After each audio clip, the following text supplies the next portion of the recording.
First contact. The vast emptiness of space stretched endlessly before Captain Zora Chen as she guided her small exploration vessel, the Star Seeker, through an uncharted sector of the Andromeda Galaxy. It was the year 2285, and humanity had spread across dozens of star systems, but the sheer enormity of the cosmos meant that countless worlds remained unexplored. Zora's mission was simple: survey potentially habitable planets and make first contact with any intelligent life forms encountered. Simple in theory, but infinitely complex in practice. She'd been trained for years in xenobiology, linguistics, and cultural sensitivity, yet nothing could truly prepare one for the moment of first contact.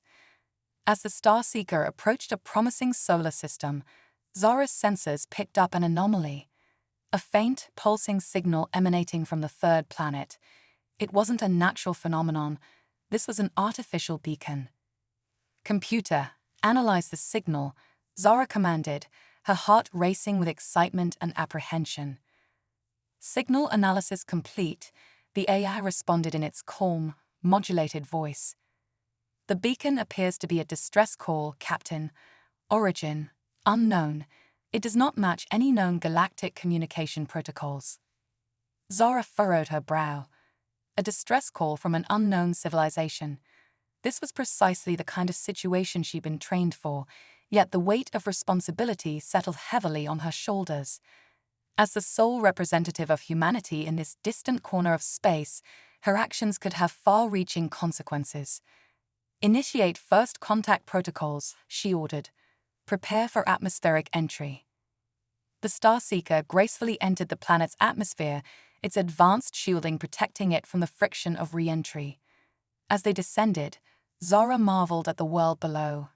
Vast purple oceans stretched across the planet's surface, broken up by land masses covered in dense, silvery vegetation that shimmered in the light of the system's binary suns. Following the beacon's signal, Zora guided her ship towards a clearing in the silver forest.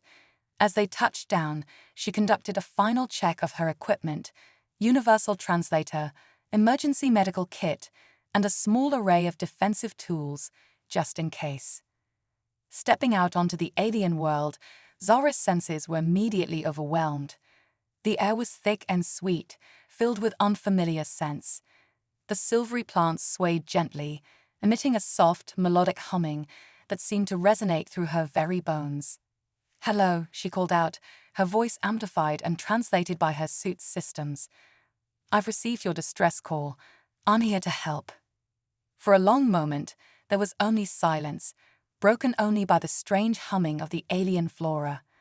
Then suddenly, movement caught Zora's eye. From the edge of the clearing, figures began to emerge. Tall, slender beings with iridescent skin that seemed to shift colors like the surface of a soap bubble.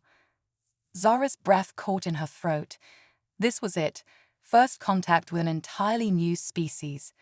She raised her hands in what she hoped was a universal gesture of peace. The aliens approached cautiously, their large, multifaceted eyes fixed intently on Zora. As they drew closer, she noticed something alarming. Their bodies were gaunt, almost skeletal, with prominent ridges and hollows that spoke of severe malnutrition. One of the aliens, slightly taller than the rest, stepped forward. It made a series of clicking and whistling sounds that Zora's translator struggled to decipher. After a moment, broken phrases began to come through. "You come help? We starve, dying." Zora's heart clenched. Whatever crisis these beings were facing, it was clearly dire. "Yes," she said clearly, hoping her words would translate. "I'm here to help. Can you tell me what's happening?" The lead alien gestured widely, encompassing the forest around them. Food, gone. Plants, no fruit. Animals, vanished. We, last survivors. As Zora's translator worked to convey the alien's meaning, she began to grasp the severity of the situation. This wasn't just a localized problem. It seemed the entire ecosystem of the planet was collapsing. "How long has this been happening?" Zora asked, her mind already racing through possible causes: disease, climate shift, or perhaps some kind of external interference. The alien's color shifted to a deep, mournful blue. Many cycles, our young, no longer born, we, fade. Zara nodded solemnly, her training kicking in as she fought to maintain her composure in the face of this tragedy. I understand. I want to help you. Will you allow me to study your world, to try and find the cause of this? The aliens conferred among themselves, their bodies flickering through a rapid series of colors. Finally, the leader turned back to Zara. Yes, but careful. Outsiders brought ruin before. This new piece of information gave Zara pause. Had there been previous contact with other alien races? Had those encounters somehow led to this ecological disaster? She filed away these questions for later. Right now, earning the trust of these beings was paramount. I promise to be careful, Zara said, placing a hand over her heart. I'm here as a friend, to help if I can. My name is Zara. What should I call you? The alien's color shifted to a warm, golden hue. Hi, Elara. We, Lumina. Elara, Zara repeated, smiling. And your people are the Lumina. It's an honor to meet you. Over the next few hours, Zara worked to establish a base camp near the Lumina settlement. She set up atmospheric and soil analysis equipment, careful to explain each step to Elara and the curious Lumina who gathered to watch. As she worked, Zara learned more about the Lumina and their world, which they called Athoria. They were a peaceful, highly empathic species who lived in harmony with their environment, or at least they had until recently. The Lumina possessed a unique biology that allowed them to photosynthesize, drawing energy directly from their binary suns. But this ability had been failing, and their traditional food sources had begun to disappear. Elara, Zara said as the alien helped us set up a water purification system. You mentioned that outsiders had brought ruin before. Can you tell me more about that? Elara's color darkened, shifting to a deep purple tinged with angry red swirls. Long ago, others came, promised help, took instead, left poison in ground, in air. We trust no more. Zara's heart sank. No wonder the Lumina had been so hesitant to accept her help. Some other alien race had exploited them, possibly mining their world for resources and leaving ecological devastation in their wake. I'm so sorry that happened to you, Zara said softly. I promise you, I'm not here to take anything. My only goal is to help your people and your world recover. Elara's colors softened slightly. Why, you help? No gain. Zara thought carefully about her response. How could she explain the complex mix of scientific curiosity, compassion, and the deeply ingrained human drive to explore and assist that had brought her across the galaxy? My people believe that all life is connected, she began. When we explore the stars, we hope to learn, to grow, and yes, sometimes to help.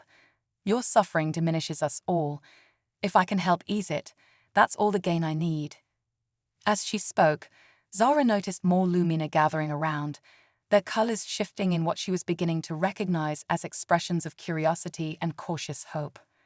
Elara was quiet for a long moment, then reached out one slender, iridescent hand to touch Zara's arm.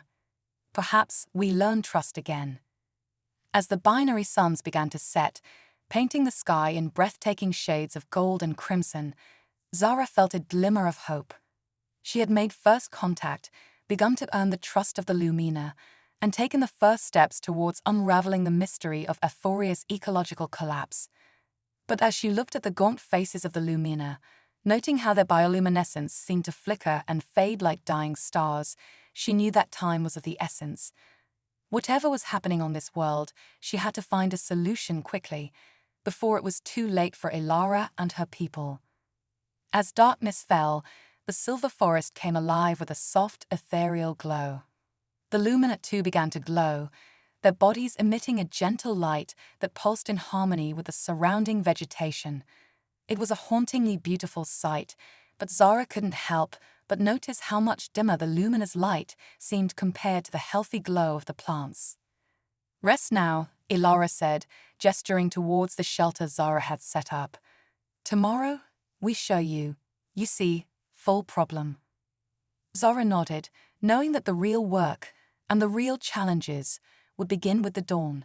As she settled into her shelter, surrounded by the gentle glow of an alien world, Captain Zora Chen allowed herself a moment to marvel at where she was and what she was doing. First contact had been made. Now, the true test of humanity's compassion, ingenuity, and determination would begin. Whatever trials lay ahead, Zora was committed to helping the Lumina, not just as a representative of Earth, but as a fellow sentient being reaching out across the vast gulfs of space to offer a helping hand. As she drifted off to sleep, lulled by the soft humming of the silver forest, Zora's last thoughts were of the challenges that awaited her in the light of Ethoria's binary suns. Little did she know just how great those challenges would be, nor how profoundly this encounter would change not only the fate of the Lumina, but the course of human history itself. Building trust. The first rays of Ethoria's twin suns had barely crested the horizon when Zora emerged from her shelter. She found Ilara and a small group of Luna waiting for her, their iridescent skin shimmering with muted colors in the early morning light. "Good morning," Zora said, her translator conveying the greeting. "I'm ready to see more of your world." Ilara's color shifted to a soft green, which Zora was beginning to associate with determination. "Come, we show extent of problem." As they set out, Zora activated her suit's recording systems, determined to gather as much data as possible. The Lumina led her through the silver forest, and Zora marveled at the alien beauties surrounding her. The trees, if they could be called that, were more like enormous ferns, their fronds swaying gently and emitting a soft, melodious hum. The plants, Zora observed, they seem healthy. "But you said there's no fruit." Ilara made a gesture that Zora interpreted as agreement. Plants live, but no seed. No fruit, no new growth. As they continued their journey, Zora began to notice subtle signs of decay. Patches of ground where nothing grew, trees that stood silent and still while their neighbors hummed with life. The further they went from the luminous settlement, the more prevalent these dead zones became. They crested a hill, and Zora gasped at the vista before her. A vast plain stretched out, covered in what must have once been a shimmering sea of silver vegetation. Now, large swaths of it were barren, the ground cracked and lifeless. This, Ilara's color darkened to a mournful blue. Once great forest, now dying. Zora's scientific mind raced, considering possible causes: disease, soil depletion, some kind of parasitic infestation. She knelt, taking soil samples and running atmospheric tests with her portable equipment. As she worked, she noticed the Lumina watching her intently, their colors shifting rapidly in what she assumed was a mix of curiosity and apprehension. "I'm taking samples," Zora explained, holding up a vial of soil. "This will help me understand what's happening to your world. Is it okay if I continue?" Ilara conferred briefly with the others before responding. "Yes, but careful. Some places dangerous." Zora nodded, making a mental note to proceed with caution. As they continued their survey, she asked questions, trying to piece together a timeline of Ethoria's decline. "When did you first notice the changes?" she asked. Ilara's form rippled, colors swirling in what Zora was beginning to recognize as their way of expressing complex emotions. "Many cycles ago.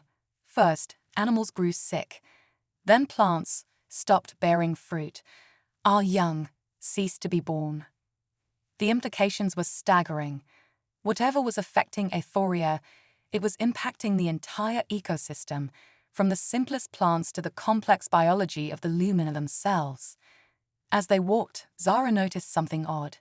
In certain areas, particularly where the vegetation was thickest, her equipment registered faint energy readings. They were unlike anything she'd seen before, not quite electromagnetic, not quite radiological. "Ilara," she said, pointing to the scanner, "do you know what might be causing these energy signatures?" The Lumina gathered around, their colors shifting to a wary orange. Ilara's response was hesitant. "That is life force, the essence of Ethoria.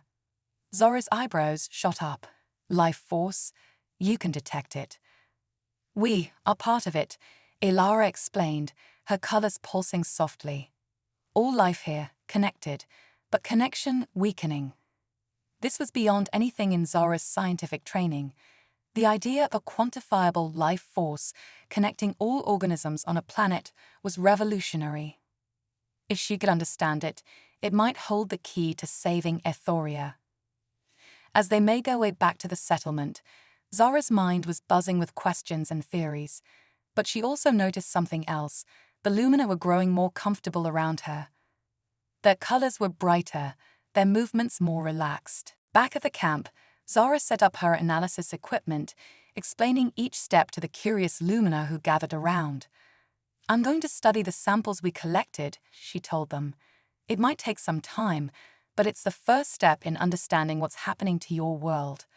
As she worked, she continued to engage with the Lumina, asking about their history, their culture, their connection to their planet. Slowly, piece by piece, a picture began to emerge. The Lumina were an ancient species, evolved in perfect symbiosis with their world. They drew energy from the suns, like the plants, but also nourished themselves with fruits and synthesized proteins. Their empathic abilities and color-changing skin had developed as a way to communicate and live in harmony with each other and their environment. But something had changed. The balance had been disrupted, and now the entire ecosystem was slowly dying. As night fell, Zara sat with Ilara, watching the bioluminescent forest come to life with its nightly glow. Ilara, she said softly, I promise you, I will do everything in my power to help your people and your world. Ilara's color shifted to a warm golden hue. We begin to believe you, Zara of Earth. Your heart shines bright. It was a moment of connection, of trust beginning to blossom. But as Zara looked out at the dying forest, she knew that trust alone wouldn't be enough. She needed answers, and she needed them soon. The next few days fell into a rhythm. Zara would spend her mornings exploring different areas of Ethoria with the Lumina, collecting samples and data. In the afternoons, she'd analyze her findings, sharing her thoughts and theories with Ilara and any other Lumina who were interested. To her surprise, many of them were not only interested, but also quite knowledgeable. The Lumina, she discovered, had a deep understanding of their world's ecology, even if it wasn't framed in the same scientific terms she used. One evening, as Zara was puzzling over some particularly perplexing data, a young Lumina named Lyra approached her. Lyra's colors were a vibrant swirl of curiosity and excitement. Zara, Lyra said, her translated voice tinged with eagerness. I watch you work. Can I learn? Zara smiled, touched by the young alien's interest. Of course, she said. I'd be happy to teach you. Over the next few days, Lyra became Zora's constant companion and unofficial assistant. The young Lumina's quick mind and innate understanding of Ethoria's systems proved invaluable. Together, they made a breakthrough. Look at this, Zara said, pointing to a complex graph on her holographic display. The energy readings we've been detecting, they're not random. There's a pattern. Lyra's colors pulsed with excitement, like heartbeat of world. Zara nodded, her own excitement building. Exactly, but it's an arrhythmic heartbeat. Something is disrupting the natural flow of energy. As they delved deeper into the data, a hypothesis began to form. The life force that the Lumina could sense was a real, quantifiable energy that flowed through all living things on Ethoria. But something was blocking its flow, like plaque in an artery. Zara shared her findings with Ilara and the other Lumina elders. I believe, she said, choosing her words carefully, that the key to saving your world lies in understanding and restoring this energy flow. Ilara's colors shifted thoughtfully. This matches old legends, stories of world song falling out of tune. It was a poetic way of describing a complex scientific phenomenon, but Zara was learning that with the Lumina, science and spirituality were often intertwined. As the days passed, Zara found herself becoming more and more integrated into the Lumina community. She learned to interpret their color language, to appreciate the subtle harmonies of their music, and to see the world through their uniquely empathic perspective. In turn, the Luna became more open with her, sharing ancient knowledge and legends that provided valuable clues to Euphoria's current crisis. Trust was building, not just between Zara and the Lumina, but between their two species. One evening, as Zara sat with Elara watching the binary sun set, the Lumina leader turned to her with a solemnity that made her colors deepen to a rich purple. "Zara," Elara said, "we have decided. Tomorrow, we show you sacred place, heart of world, perhaps key to healing." Zara felt the weight of this trust settle upon her. "Thank you, Elara. I'm honored." As she prepared for sleep that night, Zara reflected on how far they'd come, from first contact to this deep, budding friendship. But she also knew that the real challenge still lay ahead. Whatever they discovered at this heart of the world, it would be up to her to use that knowledge to save Euphoria. As she drifted off to sleep, lulled by the now familiar hum of the silver forest, Zara's last thoughts were of the responsibility she bore, not just to the Lumina, but to all of humanity. What they learned here, on this distant world, could change everything. Little did she know just how prophetic those thoughts would prove to be. As the days passed, Zara found herself becoming more and more integrated into the Lumina community. She learned to interpret their color language, to appreciate the subtle harmonies of their music, and to see the world through their uniquely empathic perspective. In turn, the Lumina became more open with her, sharing ancient knowledge and legends that provided valuable clues to Euphoria's current crisis. Trust was building, not just between Zara and the Lumina, but between their two species. One evening, as Zara sat with Elara watching the binary sun set, the Lumina leader turned to her with a solemnity that made her colors deepen to a rich purple. "Zara," Elara said, "we have decided. Tomorrow, we show you sacred place, heart of world, perhaps key to healing." Zara felt the weight of this trust settle upon her. "Thank you, Elara. I'm honored." As she prepared for sleep that night, Zara reflected on how far they'd come, from first contact to this deep, budding friendship. But she also knew that the real challenge still lay ahead. Whatever they discovered at this heart of the world, it would be up to her to use that knowledge to save Euphoria. As she drifted off to sleep, lulled by the now familiar hum of the silver forest, Zara's last thoughts were of the responsibility she bore, not just to the Lumina, but to all of humanity. What they learned here, on this distant world, could change everything. Little did she know just how prophetic those thoughts would prove to be. Uncovering the crisis. The journey to the heart of the world began at dawn. Zara, Elara, Lyra, and a small group of Lumina elders set out, their path taking them deeper into the planet's interior than Zara had yet ventured. As they traveled, the landscape changed dramatically. The silver forests gave way to crystalline formations that seemed to pulse with an inner light, and the air grew thick with a strange, shimmering mist. "This mist?" Zara asked, her scientific curiosity piqued. "What is it?" Elara's colors rippled with a mix of reverence and concern. "It is breath of world, once strong, now weakening." As they progressed, Zara's instruments began registering increasingly intense energy readings. The life force they had detected earlier was clearly emanating from somewhere ahead, growing stronger with each step. After hours of travel, they arrived at the mouth of a vast cavern. Crystalline structures framed the entrance, pulsing with a soft, rhythmic light that seemed to match the energy readings on Zara's devices. "The heart," Elara announced, her colors a solemn deep blue, center of all life on Euphoria. As they entered the cavern, Zara gasped.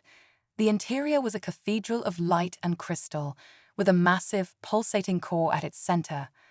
Tendrils of energy spiraled out from this core, connecting to the crystalline structures throughout the cavern and beyond.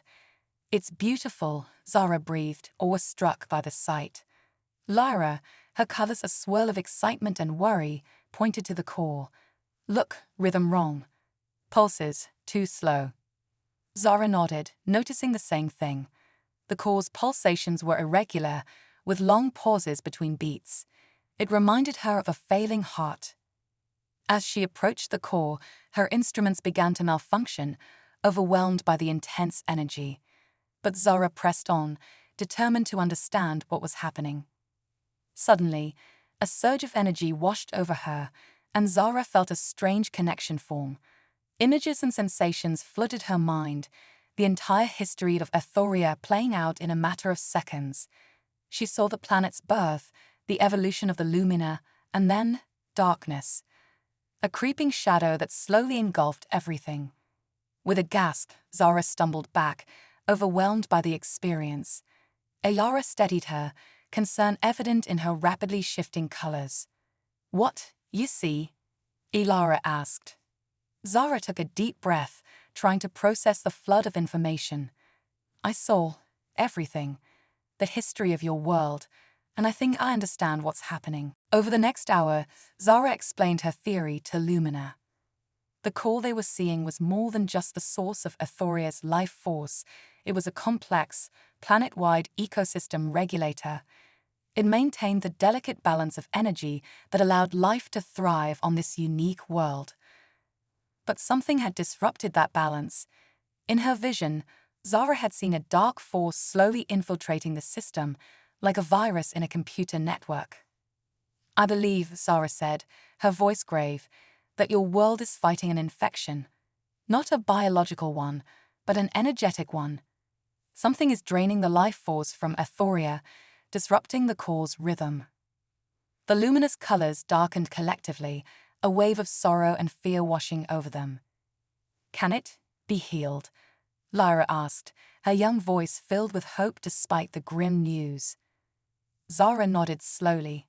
"I think so, but it won't be easy. We need to understand the source of this infection and find a way to counteract it." As they discussed the implications of this discovery, a memory tickled at the back of Zara's mind. Something Ilara had mentioned when they first met. "Ilara," Zara said suddenly, "you told me that outsiders had brought ruin before. Can you tell me more about that?" Ilara's colors shifted to a mournful gray.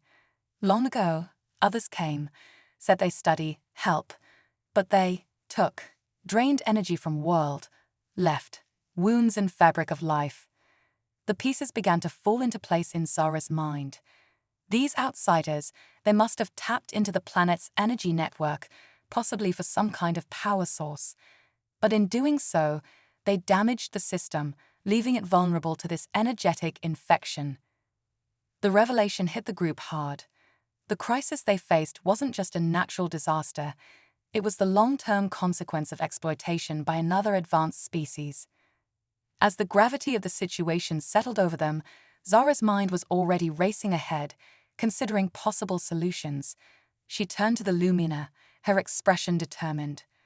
"We can fix this," she said firmly, "but I'll need your help. We need to combine your innate understanding of Ethoria's energy systems with my scientific knowledge. Together, we might be able to find a cure for your world." The luminous colors brightened slightly, hope beginning to pierce through their despair. Over the next few days, Zara and the Lumina worked tirelessly. They set up a research station near the core, studying its rhythms and the flow of energy throughout the planet.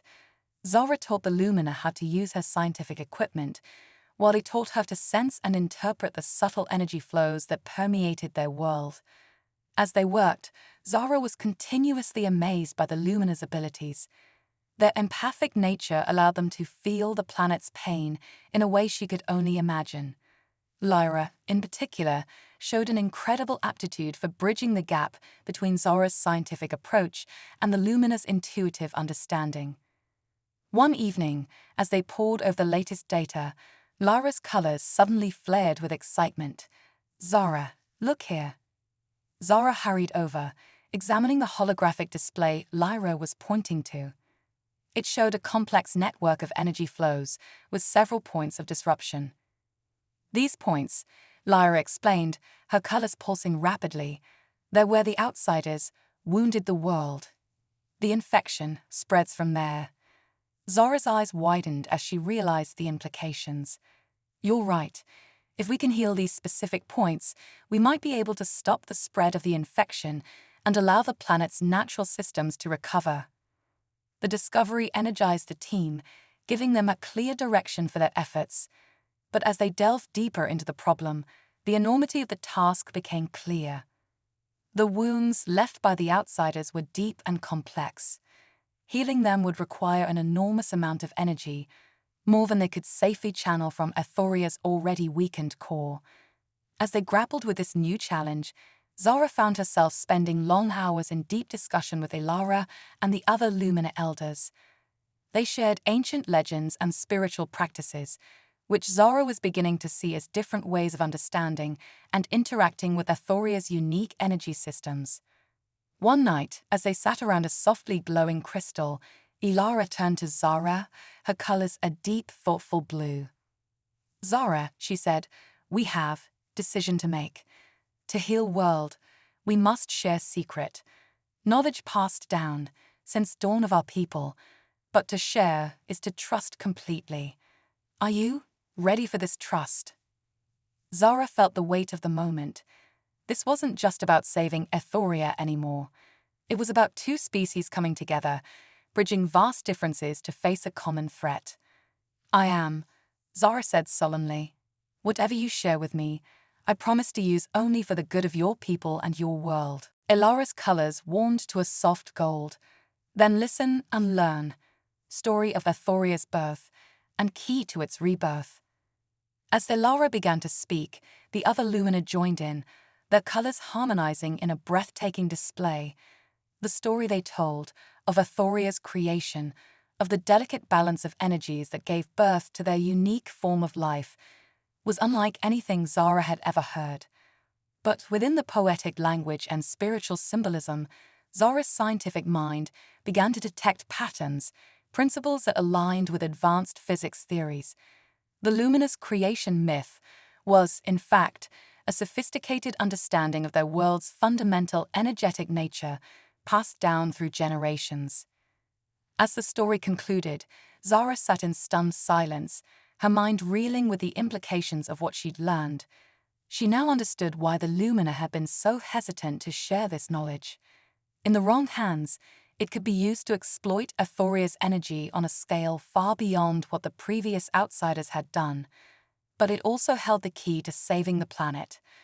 With this knowledge, combined with her scientific expertise, Zora believed they could develop a way to heal the wounds in Ethoria's energy network and stop the spreading infection. As the first light of the binary suns began to filter into the cavern, Zora looked at the Lumina gathered around her. In their glowing forms, she saw not just allies, but friends, perhaps even family. "Thank you," she said, her voice thick with emotion, "for trusting me with this. I swear to you, we will save your world." The luminous colors blazed with hope and determination. As they began to discuss their next steps, Zara felt a profound sense of purpose. The challenge ahead was immense, but she was no longer facing it alone. Together, human and Lumina, they would find a way to heal Ethoria. Little did they know that their efforts would soon attract attention from beyond their world, attention that would bring both new allies and dangerous adversaries into their struggle. Human ingenuity. Armed with the ancient knowledge of the Lumina and her own scientific expertise, Zara threw herself into the task of developing a solution to heal Ethoria. The cavern that housed the planet's core became a hub of activity, with Lumina and human technology working in harmony. Zara's first task was to translate the Lumina's spiritual understanding of their world's energy into scientific terms. She spent long hours with Lyra and other curious Lumina, creating complex mathematical models that represented the flow of life force throughout the planet. "It's like a circulatory system," Zara explained to her rapt audience, gesturing at a holographic display of Ethoria's energy network. But instead of blood, it's pure energy flowing through the planet's veins. Lyra's colors pulsed with excitement as she grasped the concept. "And the wounds left by outsiders are like clots blocking the flow." Zara nodded, impressed by the young Lumina's quick understanding. Exactly. Our job is to find a way to dissolve those clots and restore the natural flow. As they worked, Zara found herself constantly amazed by the Lumina's abilities. Their empathic nature allowed them to sense fluctuations in the energy field that her instruments could barely detect. This sensitivity proved invaluable as they mapped out the extent of the damage to Ethoria's systems. Weeks passed in a blur of intense work and breakthrough moments. Zara's original plan to send for help from Earth was put on hold. The more she learned about Ethoria's unique nature, the more she realized that introducing more outsiders might do more harm than good. This was a problem she and the Lumina would have to solve on their own. The turning point came on a day that started like any other. Zara was tinkering with a device she cobbled together from her own equipment and crystals provided by the Lumina. The device was designed to channel and focus the planet's energy, potentially providing a way to jump-start the healing process at the damaged points in the network. As she made a final adjustment, the device hummed to life, emitting a soft glow that pulsed in rhythm with the planet's core. The Lumina in the cavern all turned towards it, their colors shifting in unison to a bright, hopeful blue. "It's working," Zara breathed, hardly daring to believe it. She turned to Ilara, who was watching with intense focus. "Can you feel it?" Ilara's form shimmered with excitement. "Yes, it resonates with world song. This could be the key." Over the next few days, Zara and the Lumina refined the device, which they dubbed the Harmony Resonator. They built several more, each tuned to a specific frequency that corresponded to one of the damaged areas in Ethoria's energy network. The plan was to place these devices at each of the wounded sites, using them to channel and focus the planet's own energy to heal itself. But as they prepared for their first test, a new challenge emerged. The wounds. Too deep, Ilara explained, her colors a troubled mix of gray and red. Planet's energy, not strong enough to heal alone. Zara frowned, her mind racing. They needed a way to amplify the planet's energy, to give it the boost it needed to begin the healing process. As she pondered the problem, her gaze fell on Lyra, who was communing with one of the Harmony Resonators, her form glowing brightly as she sensed with its energy. Suddenly, an idea struck her. "What if," Zara said slowly, "we don't just use the devices?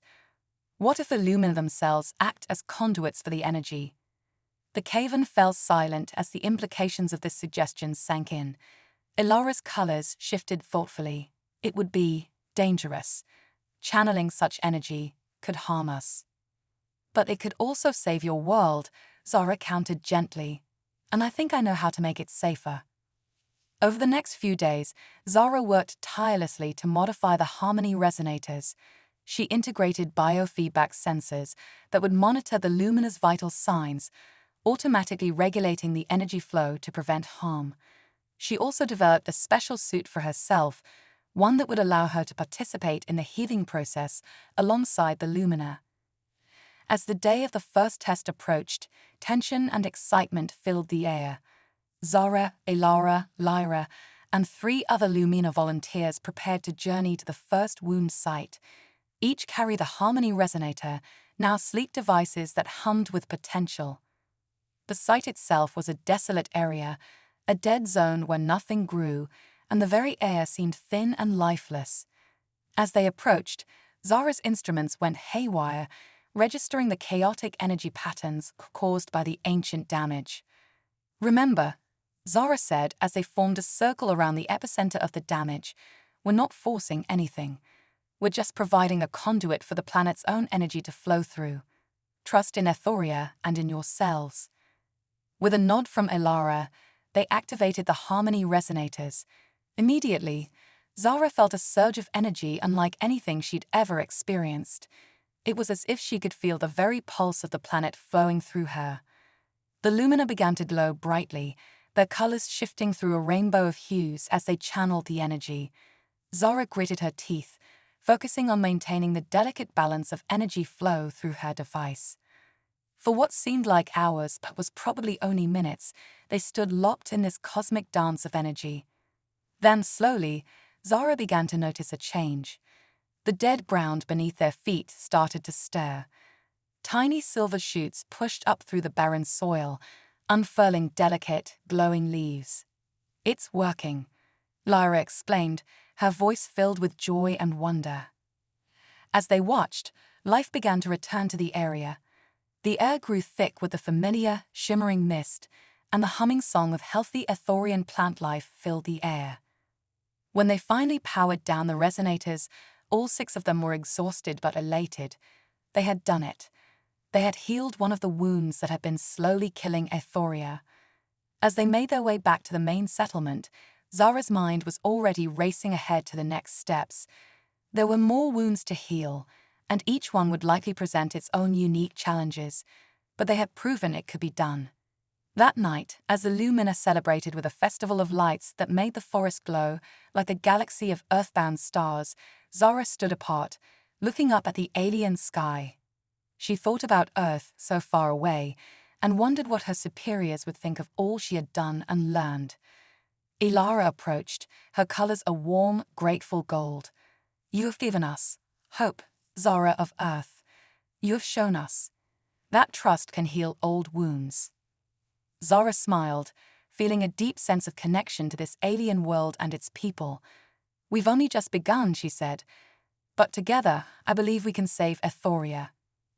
As they stood there, bathed in the light of celebration, neither of them could have imagined the challenges that still lay ahead. For even as they worked to heal their world, forces beyond Ethoria were stirring, drawn by the unique energy that flowed through the planet's veins. The next phase of their journey would test not just their ingenuity, but the very bonds of trust and friendship they had forged in the face of crisis.